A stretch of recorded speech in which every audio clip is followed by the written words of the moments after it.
All right. All right. So, first things first, tell me a little bit about yourself. All right. My name is Kristen Mitchell. I am a mother of 2 children, Okay. soon to be 3.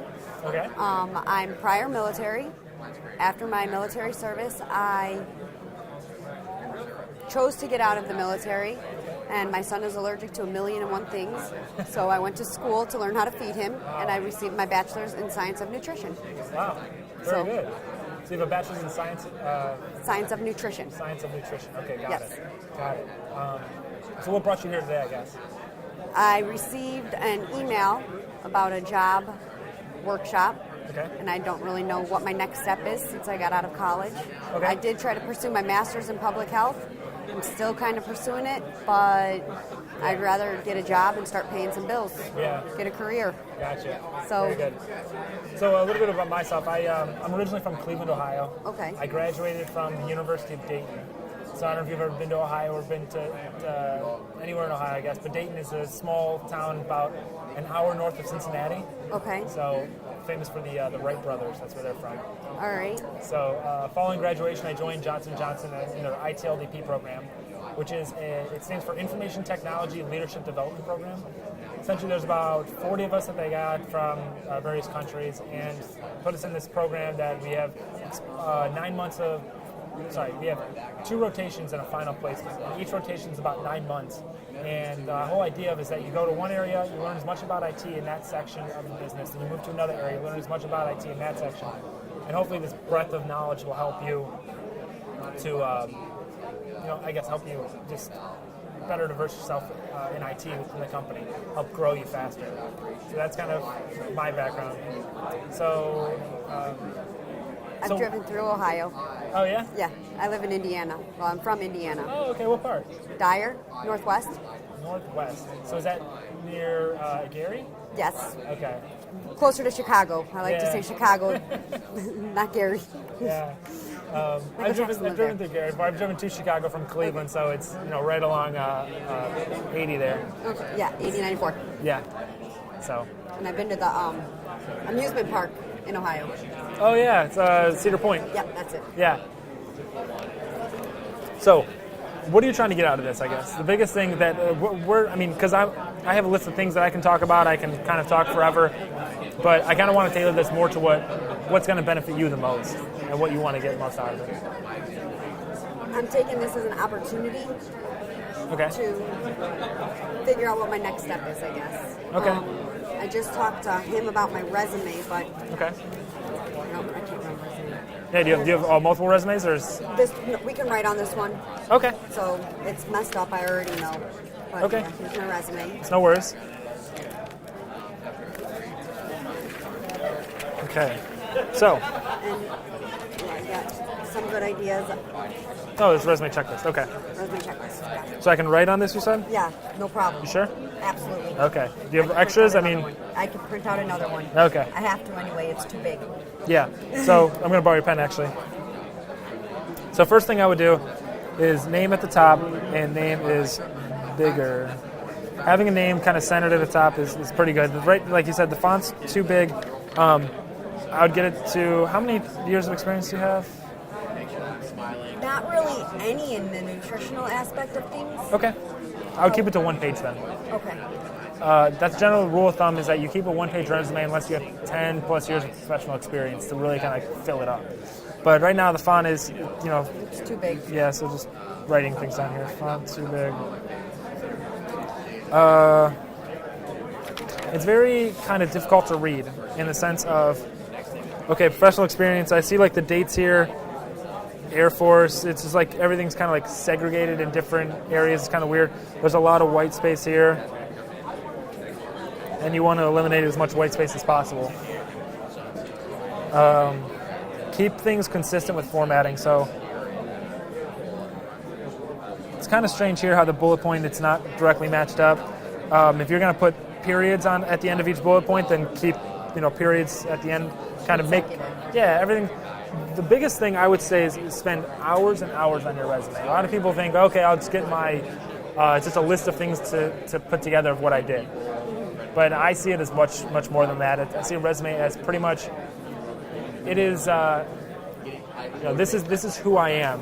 at a glance of paper, right? So if you want what people to remember you by is just this, then it gets difficult. So you kind of want to make sure it has some of you in it, some of your accomplishments, very clean cut.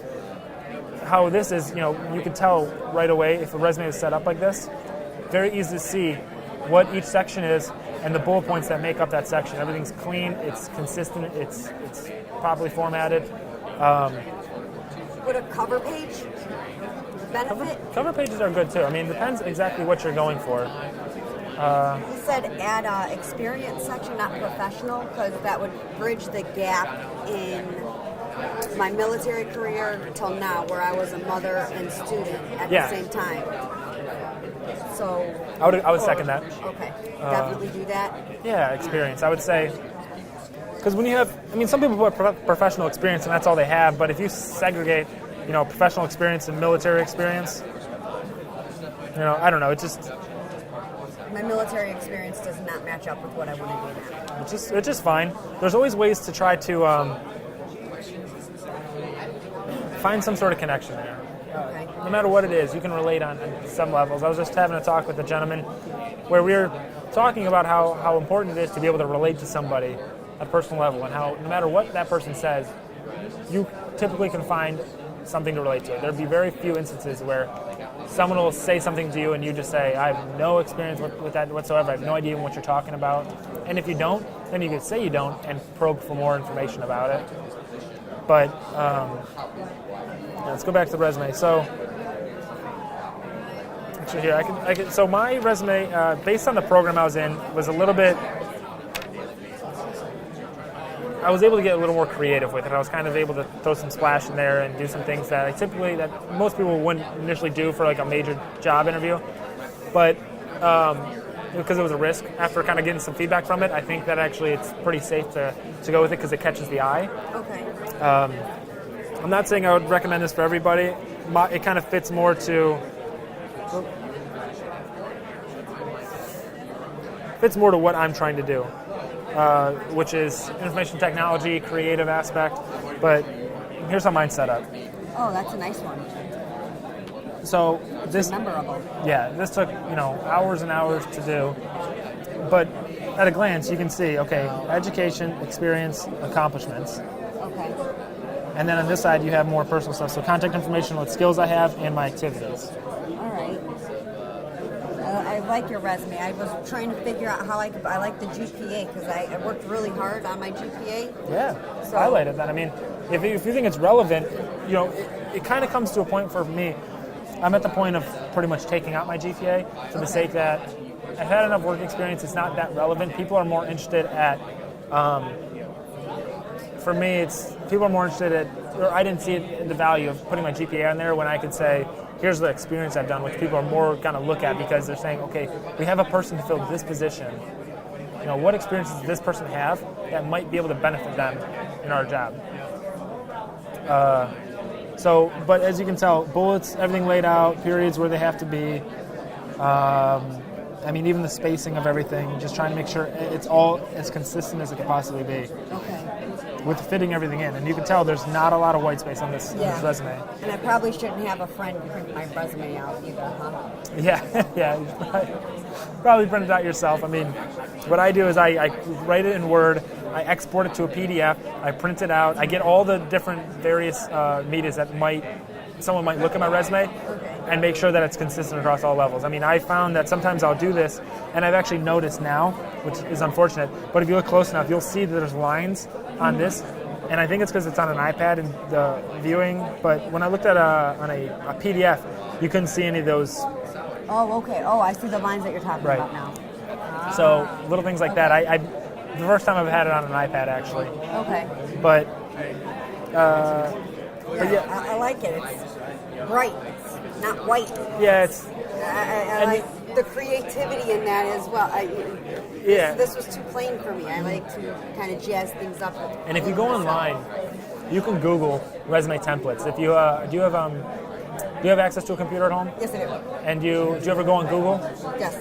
Do you have a Google account then, a Gmail account, or so? If you go in the Drive section, Google Drive, there's typically templates you can find out there. Google Drive. Write it down.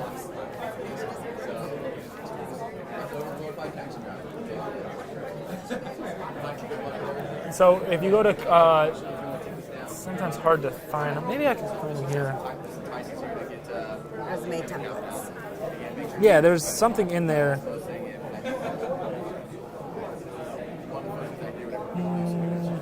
Your resume definitely stands out even with the little icons on it.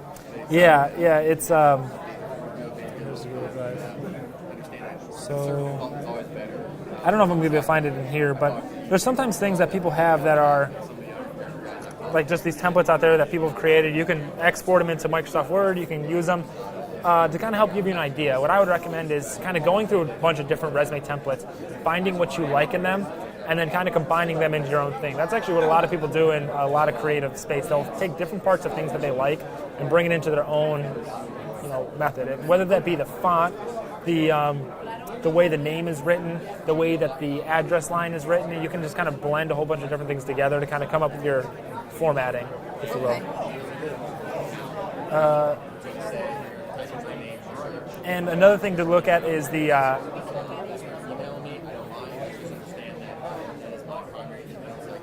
the power words. So the words that kind of, if you Google, once again, resume power words or just, resume buzzwords, people will go in there, the executed, developed, led, drove, delivered, things like that. Okay. A lot of good words out there that you can kind of fit into your resume, and people, it brings off a much better message. It's, you have some really good things in here. I like what you have, like hand selected to participate in the convoy lead by President Bush in Gulfport. I mean, like they said before, the biggest part is really trying to be able to bridge what you do in the military to what you're doing now. So you want to go into nutritional science, like nutritional health sciences and stuff like that. What did you do in the military? Encourage safety amongst the other airmen or privates that I was working with. Promoted safety, I guess. Okay. Trying to ensure that the vehicles were all inspected and up to par. Okay. So cleanliness? Yeah, cleanliness, friendliness. I had to have customer service skills. And the nutritional thing, I want to encourage the health and well-being of the future, which is our children. Yeah, so nutritional is one thing, being healthy in general. The biggest thing that, whatever you're doing, you want to make sure you convey your passion around it. I've heard of this a number of different times, that people look for three things when going into a job interview. Is whether or not this person can do the job, this person can get along with others that are doing the job, and they're passionate about what they do. Okay. They hit all three of those. There's, typically that's the only thing that'll hold them back from getting that job is if somebody else exhibits those things better than you. All right. But, essentially, can you do the job? Pretty self-explanatory. Do you have the skill set necessary to do the job? Is this person someone who's competent? Do they have the technical skills needed for this job? Do they have the requirements that they need to do? So if that's yes, then they move to the next line. Are they going to get along with others? Anything you do, you have to work with other people. If you can get along with people and you're relatable and people can talk to you and you're an easy person, you're a team player, you want to help out other people, that's something that, this person's good to work with. I guess that's something that the military helped with. Yeah. I had to work with other people. Like Absolutely. When we were DVing vehicles or cleaning the vehicles, getting them up to par. When Absolutely. we were, doing the exercises and whatever else, we had to work with people. Yeah. Even driving for President Bush, we had to drive in a convoy, so we had to follow the lead. Yeah, you rely on other people. You have that teamwork, that camaraderie. So you have that. You know the importance of having relationships in the working sense. Especially in the military, you have to trust each other with, oftentimes, with your lives. With making sure that you trust this person, that they're going to do what they do. And them doing their job is going to help you to do your job. So making sure you understand the importance of building relationships and having that. And then the last piece, are you passionate about what you do? If I came to you and I was just saying, I have the technical skills, I'm really good with people, this isn't really a space that interests me much, but whatever. I'm not going to be the one who's going to go the extra mile on a Friday to make sure something's done, that has to be done. I'm not going to be the one who's going to pour out blood, sweat, and tears to deliver whatever it is that has to be delivered by this deadline. I'm not going to be the one who's trying to learn a new technology that's going to better me in this area. If you are truly passionate about what you do, try to convey that best you can, because why you're passionate about what you do, the reasons that you're passionate, the drive that you have, and the steps that you take in order to kind of better yourself in that area are things that people like hearing, because that means I would much rather have somebody who is very passionate about IT, really believed in the cause of J&J, than somebody who was graduated Harvard, top of their class, with the technical skills that they need that don't really care too much for what they're doing. All right, so an example, I'm throwing an example out there. Johnson & Johnson has the tear-free shampoo for babies, right? All right, so I enjoy doing the research on the ingredients that go inside of the tear-free shampoo for babies. How is it tear-free? How does this do that? Yeah. And on a Friday night, I would sit there and read the ingredients to know how they interact with the child, or how they interact to make this a tear-free product. Yeah. So it's an example, but I've looked into ingredients before to see how they work with the body. So the nutritional thing doesn't have to technically be about food. Yeah. Because as your body absorbs things, those nutrients do also absorb into your body. Yeah, I mean, you can even do high level. I like understanding how different chemicals interact with the body. And as examples of this, I will go home on Friday nights and I'll look at this, and I just find it so fascinating, the fact that you have all these different chemicals that go into this and how it prevents somebody's eyes from burning whenever it gets, just thinking about different ways that you can really kind of drive your passion, be smiling, be, happy about what you do. That passion will really come through. And if it's genuine enough, if it's genuine, then people will see that. Okay. So I kind of jump all around at different times, but it's all right. I'm tracking. Yeah. I'm tracking. Okay. So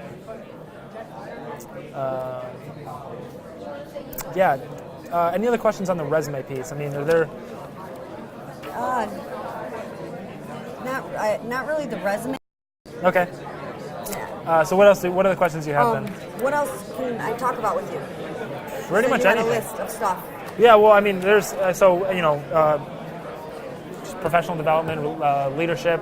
The reason I say a lot of this stuff is I've been through a program that kind of trains people very well in the sense of how to write resumes, how to interview well, because that's kind of what we did best in getting out of college and getting into the working world. It's something I did spend a lot of time on while in college to understand how that works. So in terms of just getting jobs or job searching, or how to conduct yourself professionally in interviews and job searching.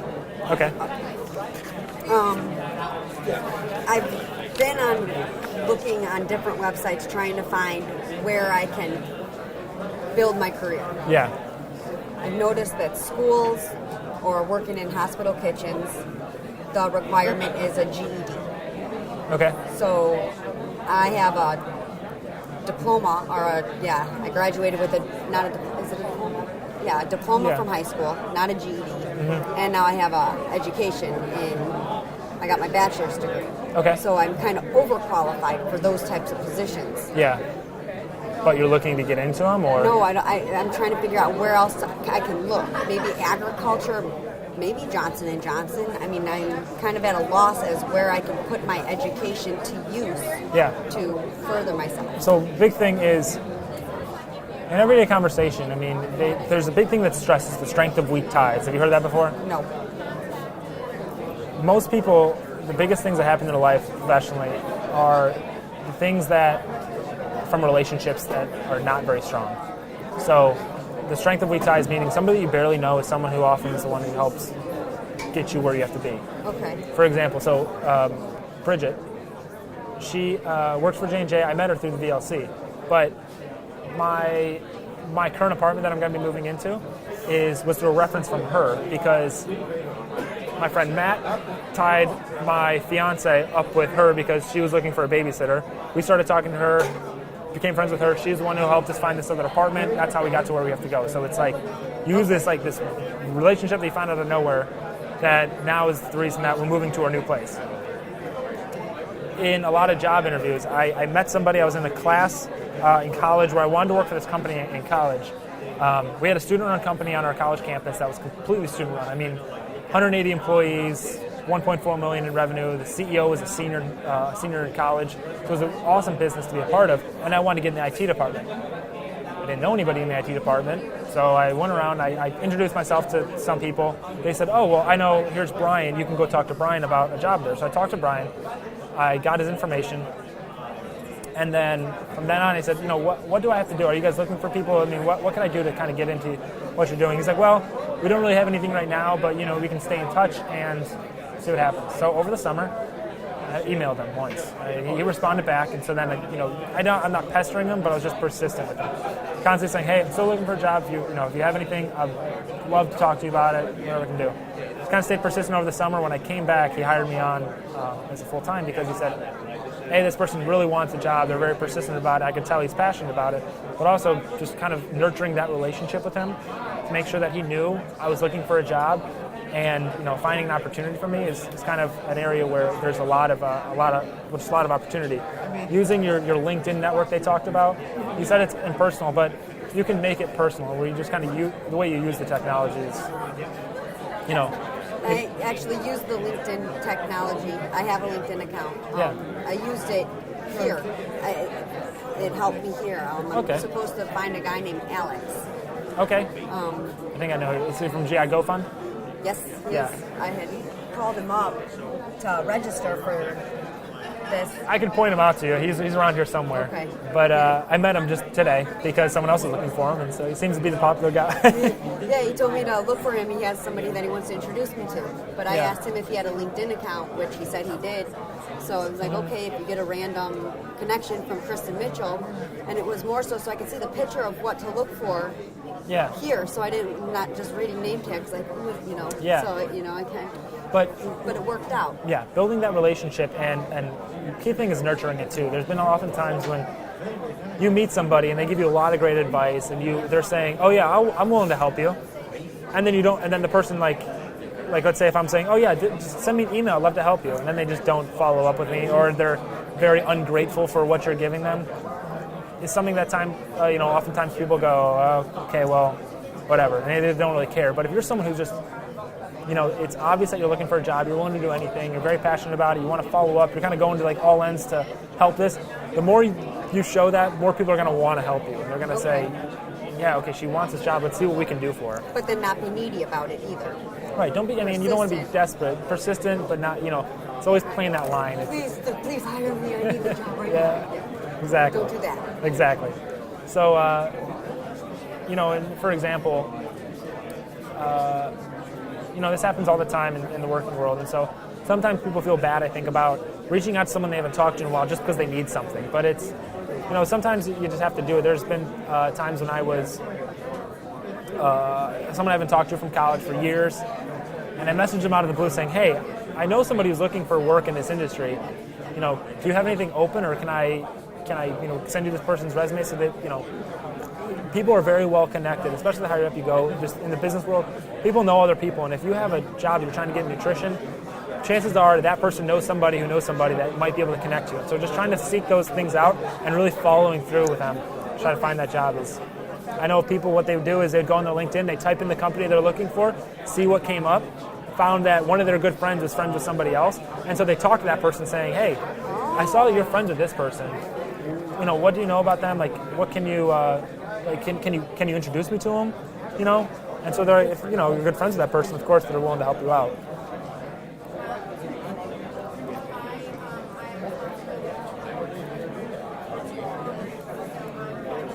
That's a great way to get a connection or to meet somebody. And I'm not really from around this area, and I've been kind of, a homebody. Yeah, because you'll be amazed. I mean, just being open to meeting new people is huge because, like I said, you'll go to a restaurant or a bar, you meet somebody.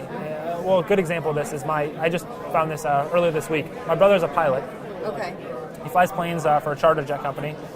And since he's based out of Ohio, he flew in and flew into New Jersey this past week, and so I had dinner with him and some of his crew members. So his co-pilot that came with him started talking to him to understand, just what he did. And he said that he got the job currently as a pilot because he was down in Orlando 2 years earlier, and he was working at a bar, and he overheard a conversation, or someone overheard his conversation about aviation that he was talking with another guy. Well, other pilots from my brother's company were down there for training, and so they're like, oh, you fly? Oh, and so they started talking, exchange information. Next thing you know, this guy's now flying for this charter company, going around different areas. So one of those things where he met somebody at a bar, became friendly with him, got his information. Next thing you know, he's working for that company. Wow. Never know how things happen, but always just kind of being open to meeting new people and new opportunities and just kind of finding things out. It's like one of the things I heard in college, first you always hear the thing, it's not what you know till you know. It's also who knows you're looking for a job. Oh. Who knows that, yeah, you could say, if you don't tell anybody that, you're trying to find something, people might not realize that, oh, she's looking for this kind of job, and if something comes up, let's say 5 weeks from that point when you talk to that person, something comes up saying, oh, I actually know somebody's looking for a job, let me reach out to them and see. And so they might, come back with something. Okay. It's really on relationships. Wow. That was one thing I learned kind of coming into business world, is how important just building and maintaining relationships are. So. Yeah, my college was online, so I didn't even have to leave my house or nothing. But yeah. I still had to stay focused on doing it. I don't know if you've ever done any online classes. I have. Yeah, it's not easy. I did really well. Okay. I liked them a lot. Yeah. And then I was also able to be a mom too, because I have 2 small children. So it's very convenient. The thing about online classes that's difficult is the fact that there's not much interaction with the professor, and there's not much interaction with other students in the class. We can leverage them to get help or make other connections. When you have to do class projects, it's really difficult because you got to try and get a hold of the person. Yeah, find them. It can be a mess. So. Okay. You gave me a lot of good information. I know there's a J&J website that I could register with, put in some of my credentials, and they'll let me know if there's jobs available. Yeah, I believe there's a tool out there. I'm not entirely well versed on what the website entails, but just go to jnj.com. Okay. And you can go to careers, and they have all this information on there. But like I said, it's often difficult to find that because typically what you're looking for is those who are related, or somebody that you have an in with. They always talk about having that in, and so it's oftentimes not your best friend. It's people that you just meet at one time. It's the strength of weak ties. Yeah. Okay. And there's do you ever watch TED Talks? No. TED Talks? TED, yeah, TED.com. Okay. I just love the website. It's just TED.com actually. So. Okay. But it just talks a lot about the whole thing is ideas worth sharing. It's technology, entertainment, and design, and people just talk about good ideas that they have. And one of the TED Talks I saw recently is it was about why you do what you do. And so the whole thing was that people don't buy what you do, they buy why you do it. Okay. The thing was that he was basically talking about this more in the sense of customers buying products from you. They're going to buy that's why Apple is so successful. That's why a lot of these companies who are, they have this vision of what they believe. It's people don't buy what you do, they buy why you do it. So Apple is a company that's very much, you could tell, driven by their why, their mission, like what they believe they can do. They believe they can change the world with technology. And so people really buy into that, and that's why you have these Apple followers. These people are just coming out every 6 months? Yeah, no matter what the product is that Apple has, they're going to buy Apple's product because they think they're the best company, they're the most innovative, and oftentimes they are because they get those people that want to be a part of that movement, as they say. Mm-hmm. So maybe like cutting out cholesterol or lowering people, because there's high cholesterol, a ton of it everywhere, lowering cholesterol by eliminating eggs as a hidden ingredient inside of foods. 3 eggs a week, it will lead to enough added low-density lipoproteins, which you don't need. You need the high-density lipoproteins to clear out the low-density, and the saturated fat acts like glue in your arteries, which just causes coronary heart disease. Okay? Sorry, I know, I'm probably confusing you and going way off topic here. A little bit. But, all right, I'm going to round it all in, okay?